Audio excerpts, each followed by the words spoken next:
எட்டி எட்டி உதச்சக்கால தொட்டு நீயும் வணங்குற களங்கத்த சுமத்தியாள கணவன் என்று சுமக்குற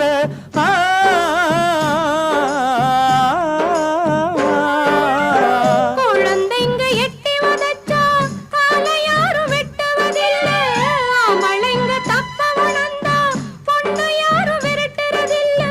நச்சிக்கும் நாகத்துக்கு பாலவாக்கும் பெண்ணினமே நச்சிக்கும் நாகத்துக்கு பாலவாக்கும் பெண்ணினமே உன்னை சொல்லி குத்தமில்லை.